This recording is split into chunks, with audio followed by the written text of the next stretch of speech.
क्या आप जानते हैं जिस मोहम्मद घोरी ने सम्राट पृथ्वीराज को हराकर उत्तर भारत पर अधिकार किया सन 1178 ईस्वी में, उसी मोहम्मद घोरी को कसरड़ा के युद्ध में गुजरात की रानी नायका देवी ने ऐसा पराजित किया कि उसे अपनी जान बचाकर भागना पड़ा। दरअसल तराइन के प्रथम युद्ध से 13 वर्ष पूर्व जब घुरिद शासक मोहम्मद घोरी मुल्तान और उच्च जैसे क्षेत्रों में अपनी स्थिति मजबूत करने के बाद भारत के सबसे समृद्ध और राजनीतिक क्षेत्र गुजरात की ओर बढ़ा। उस समय गुजरात में चालुक्य सोलंकी वंश का शासक था, जिनके राजा मूलराज द्वितीय अल्पायु होने के कारण राज्य की वास्तविक सत्ता उनकी माता नायका देवी के हाथों में थी। इसी अवसर का लाभ उठाकर मोहम्मद घोरी ने इस क्षेत्र पर आक्रमण करने की सोची, किंतु नायका देवी ने बाहरी आक्रमण की गंभीरता को समझते हुए केवल अपनी सेना पर निर्भर रहने के बजाय आसपास की समस्त राजपूत शक्तियों को एक साझा उद्देश्य के लिए संगठित किया, जिसके अंतर्गत परमार, चौहान जैसे कई राजपूत योद्धा इसका हिस्सा बने। क्योंकि ये संघर्ष किसी एक वंश का नहीं था, बल्कि अपनी मातृभूमि के स्वाभिमान, स्वतंत्रता व संस्कृति की रक्षा का था।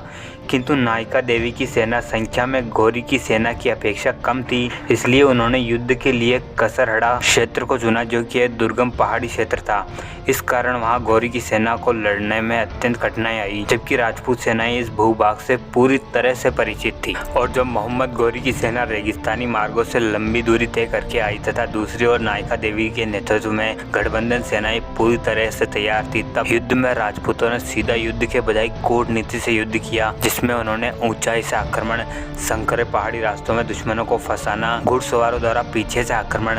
और घोरी की सेना को मैदान में उतरने से रोकना इस युद्ध की निर्णायक रणनीतियां रही। और जब 1178 ईस्वी में दोनों सेनाएं रणभूमि में उतरी तो भीषण युद्ध हुआ व घोरी की सेना राजपूतों के सामने टिक न सकी तथा स्वयं मोहम्मद घोरी को अपनी जान बचाकर भागना पड़ा। इस प्रकार 1178 ईस्वी के कसरहड़ा के युद्ध में मोहम्मद घोरी के विरुद्ध नायका देवी की निर्णायक जीत हुई, जिस कारण मोहम्मद घोरी ने अगले 13 वर्षों तक भारत पर आक्रमण नहीं किया तथा 1191 ईस्वी में भी उसने भारत पर गुजरात की तरफ से नहीं बल्कि पंजाब की तरफ से आक्रमण किया, जहां उसे पृथ्वीराज चौहान का सामना करना पड़ा। लेकिन कसरहड़ा का ये युद्ध प्रमाणित करता है कि नायका देवी ने अपनी योग्यता व कूटनीति से न केवल घोरी को पराजित कर पश्चिमी भारत को सुरक्षित किया, बल्कि इतिहास में यह प्रमाणित किया कि भारत भूमि केवल वीरों की नहीं अपितु वीरांगनाओं की भूमि है। धन्यवाद।